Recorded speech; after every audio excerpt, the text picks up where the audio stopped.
Alors, on y va. M. Jacques Légaré, en 75, il obtient une maîtrise en histoire byzantino-arabe. En 93, il obtient un doctorat en philosophie politique. Il a été professeur retraité d'histoire économique et de philosophie de 1974 à 2006. En 81, il est président fondateur du syndicat des professeurs du campus Notre-Dame-de-Foix. Il est connu pour être un adepte défenseur des Lumières. Il se définit comme féministe et militant laïque. M. Légaré, nous parlera des solutions laïques pour une école laïque. Alors, bonjour à toutes et à tous, à toutes et à toutes. Oui, c'est ça, il faut parler vraiment près du micro. OK. Alors, merci. C'est bien correct? Merci. Bon, à toutes et à tous. Alors, comme mon sujet est très terre-à-terre, je laisse de côté les grands principes dont nos collègues nous ont parlé auparavant avec des balises très bien plantées. J'étais très instruit, très impressionné par leurs propos. Alors moi, je suis en mode solution. Alors les solutions laïques dans l'école laïque. Donc, elles sont inédites. Vous allez tout de suite, puisque vous êtes des personnes d'expérience en éducation surtout, vous allez voir les difficultés, les écueils, les embûches, et peut-être même allez-vous penser que c'est trop gros, que la marche est trop haute, que c'est irréalisable et c'est utopique. Mais j'assume et je maintiens, il faut les faire. Si on ne les fait pas, on ne gagnera pas la bataille. La bataille laïque, puis même la bataille moderne tout court.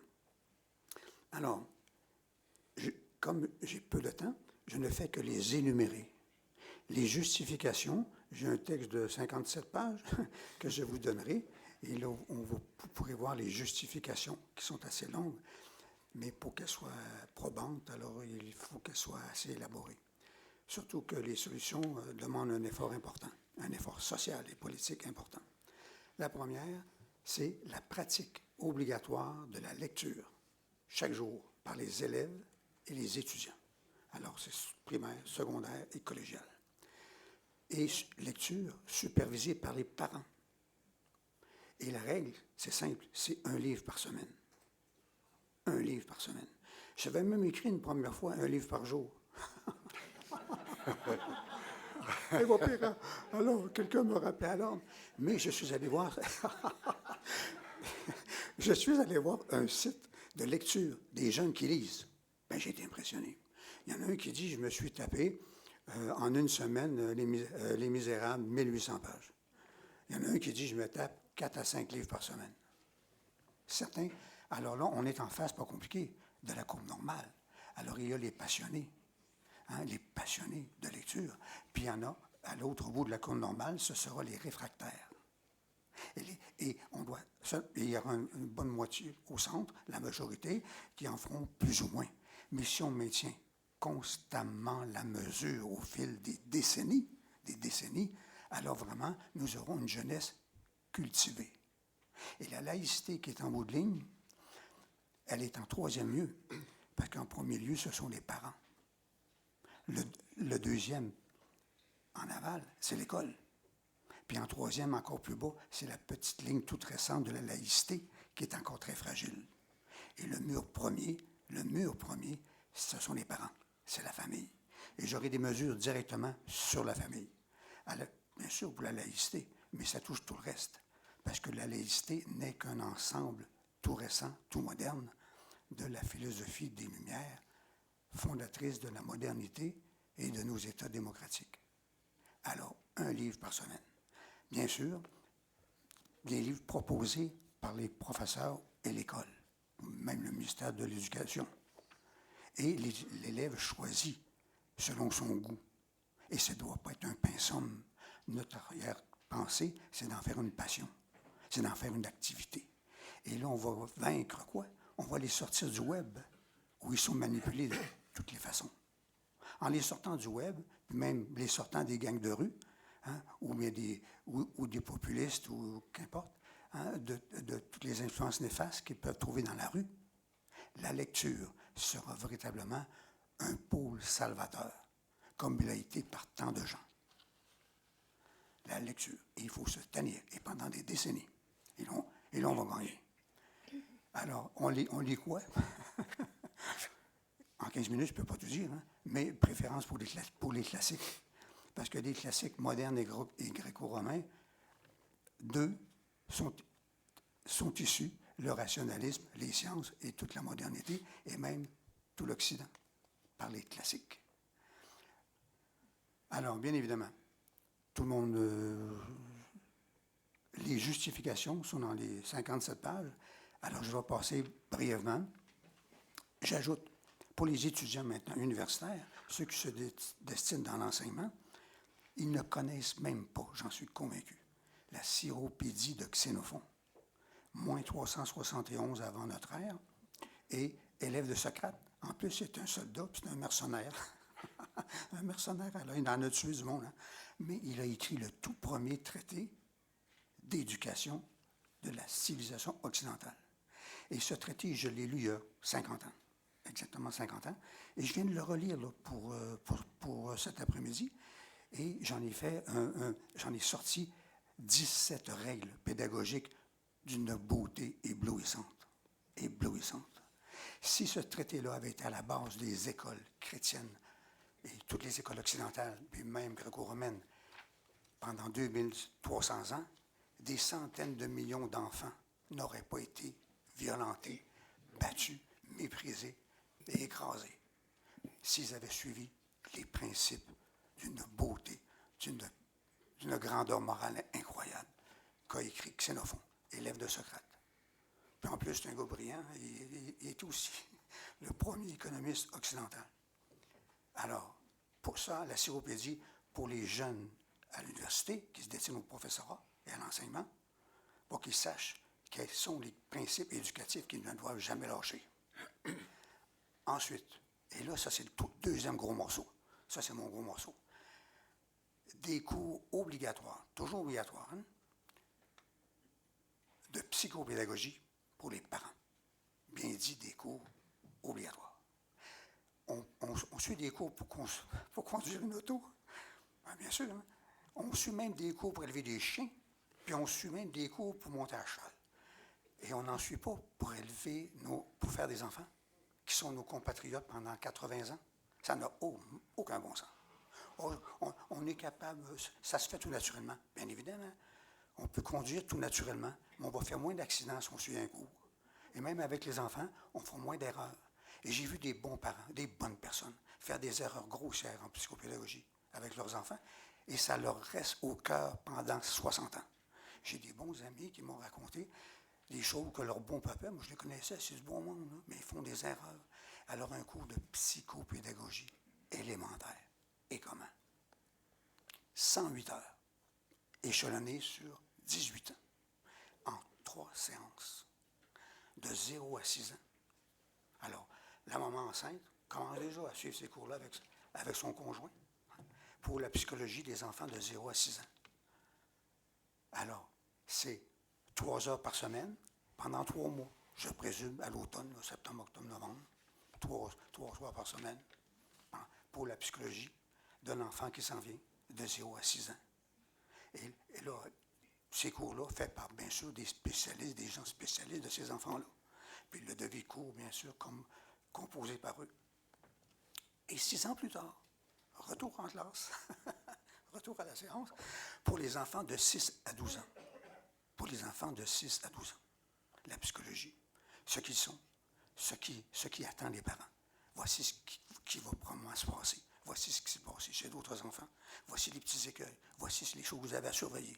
Voici l'espace de liberté que vous devez grandir de semaine en semaine ou de mois en mois selon les capacités de votre enfant. Surveillez ceci, surveillez cela. Invitez ses petits amis à la maison. Sachez qu'ils fréquentent, etc., etc. De 6 à 12 ans. Ensuite, l'enfant arrive à 12 ans. Dernière séance, toujours même chose. 3 heures par semaine pendant 3 mois. Pour la psychologie des jeunes de 13 à 18 ans. Voilà. Et là, on y pense, là, j'aurais aimé les suivre, ces cours-là. Bon, j'ai encore de l'énergie, j'aimerais même les composer. Mais j'aurais aimé que mes parents les suivent, mes propres parents. Parce que ça prend des décennies. Je ne parle pas des Junot, hein. Ça prend des décennies à se relever d'une erreur parentale. Quand les parents nous ont fait... On les aime, nos parents, on les aime. Mais on sait qu'ils auraient dû faire ceci ou faire cela. Puis quand notre enfant a eu une grande difficulté dans la vie, et même des difficultés gravissimes, on se dit, j'aurais dû faire ci, j'aurais dû faire ça. Ah, si je l'avais su, ah, si je l'avais su. Ces cours-là vont... C'est pas, j'allais dire, c'est pas un disque programmé sur ce que va devenir notre enfant, mais c'est un outil majeur. Et ça n'a pas encore été fait. Ça me renverse. Ça me renverse. Ça n'a pas encore été fait. Alors, il faut le faire. Vous voyez tout de suite les écueils, les difficultés, les résistances. Les résistances. Mais la réalité politique ou la réalité sociale, il ne faut pas surfer sur elle. Elle doit être surmontée. Surfer, on gagne une élection en surfant sur les idées des gens. On dit ce qu'ils pensent. On ne leur demande rien. Hey, déjà. 10 minutes. OK. Ensuite,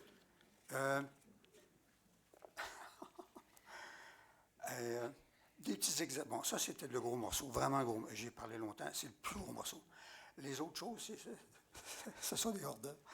Faire renommer, pour la laïcité, dans le cours de géographie, les toponymes religieux des personnages religieux, les changer par des noms autochtones, québécois ou canadiens.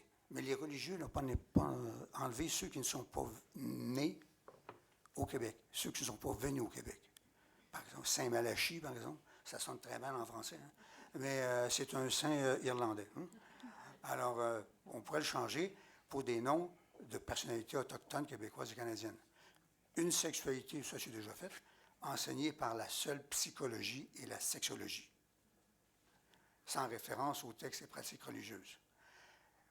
Maintenant, je voulais parler de la laïcité, je n'ai pas le temps. La neutralité, je ne peux pas vous en parler non plus. Et interdiction de tout cours de religion ou de projets éducatifs religieux dans les écoles privées. Interdiction. Pourquoi? Par respect de la liberté de conscience en formation des enfants. C'est ça qu'on doit leur dire. Et comme il me reste peu de temps, je vais vous dire une chose. La neutralité, nous ne sommes pas neutres. C'est ça, maintenant, on monte au principe. Nous ne sommes pas neutres. Nous affirmons les valeurs des Lumières et de la modernité. Et on dit aux religions, votre temps est terminé. Nous avons pris le pouvoir il y a 300 ans, on le garde. Il n'est plus à vous. Vous avez fait l'Inquisition pendant 2000 ans, et dans les pays arabo-musulmans, qu'est-ce que vous faites? Bien, ici, ça ne passe pas. C'est nous, les patrons, ce n'est pas vous. Alors, moi, je suis donc un laïciste ultra. Je ne suis pas extrémiste, là, selon l'expression de notre distingué philosophe. Là. Sa prestation était merveilleuse, là, mais juste un petit détail, je suis un ultra, c'est-à-dire plus et plus vite, mais pas extrémiste. L'extrémisme, c'est l'assassinat des opposants. C'est la définition de la science politique. L'extrémisme assassine l'opposant. J'assassine personne. Mais ultra, c'est-à-dire plus et plus vite. J'attends le petit billet. Alors, OK. Une dernière chose, une affiche laïque, comme il y a en France. En France, il y a une affiche laïque. Je l'ai regardée, hein, et dans mon document que vous aurez, là, je l'ai enrichi, parce qu'elle est très bonne. Hein. Les documents français sont bien écrits, là, c'est une merveille, mais ils sont améliorables encore. Puis là-bas, ça va dur. Hein. Ça fait dur. Hein. Deux professeurs assassinés, plus un proviseur, un chef d'école, là, ou porté à la démission. Là. Bien, moi, je n'aurais pas démissionné. Hein. En tout cas, toujours est-il que ça en vient peut-être la dureté qu'ils ont en France, alors il faut se tenir. Ensuite, une aide psychologique gratuite doit être accordée aux parents, victimes de propagateurs ou de propagandistes de préjugés intégristes. Alors, les bons chrétiens, là, puis les bons musulmans, là, ceux qui sont même d'accord avec la laïcité, alors là, s'ils sont dans la détresse parce qu'ils sont harcelés par des extrémistes, il doit y avoir une aide psychologique gratuite. Ensuite, interdire l'expression que le professeur a devant lui des clients. Ça n'existe pas, la clientèle scolaire. Je n'ai pas des clients en face de moi. J'ai une nouvelle génération à qui je transmets, comme on m'a transmis plutôt, l'héritage des Lumières qui a 2500 ans. C'est ça que je... Alors, c'est ça. Je suis un transmetteur des lumières avec un L majuscule. Et on est loin, hein? On est loin. Il faut éduquer vraiment l'ensemble de la population ou l'informer. Qui connaît les lumières, tu sais, à part les lumières de l'automobile, là, hein? Qui connaît les lumières au Québec? Le mot lumière au Québec. Dans ma rue, personne. Personne. Ensuite, et rappeler aux élèves, point sur les i, que sans la laïcité, sans les lumières, ils seraient battus comme des chiens. Et dans mon texte, j'ai donné des exemples que j'ai vus, de mes yeux vus, vous n'en croirez pas. J'ai été témoin d'actes criminels. D'actes criminels. Épouvantables. Épouvantables. En 1958, à l'école, au pensionnat Rivière-à-Pierre, aujourd'hui démolie. Hein. Alors, ce que j'ai vu, je l'ai écrit là. Et d'autres choses qui m'ont été racontées. Donc, il faut le dire aux enfants que vous avez la chance d'avoir des bons professeurs formés aux lumières. Bon, maintenant, autre chose. Oups. J'ai terminé. Alors, d'autres petites solutions. Je suis plus capable de faire ça. Et l'autre principe, ça me fait plaisir. Excusez, là, je dis à tout le monde de fermer ses alarmes, puis je me fais prendre moi-même mon OK. défaut. Et ça me fait plaisir de tout vous donner. Mon adresse courriel est là. Vous m'écrivez et je vous l'envoie gratos parce que moi, je n'édite pas. Je ne vais pas voir un éditeur, il me demande 5 000 pour publier. Ben non, non. Alors moi, je vous le donne. Hein? Alors, je vous donne tous mes écrits. J'en ai beaucoup. Ensuite, vous aurez toutes les mesures à rajouter à la loi 21. 77. 77 mesures pour compléter la loi 21. OK? Alors, j'attends votre petit message courriel et je vous ferai des beaux cadeaux. Et si vous enseignez l'économique, l'histoire ou la philosophie, vous connaissez des jeunes professeurs dans ces disciplines, alors vous me le dites, ils m'écrivent et je leur donne toute ma production en pédagogie, en histoire, en économique et en philosophie.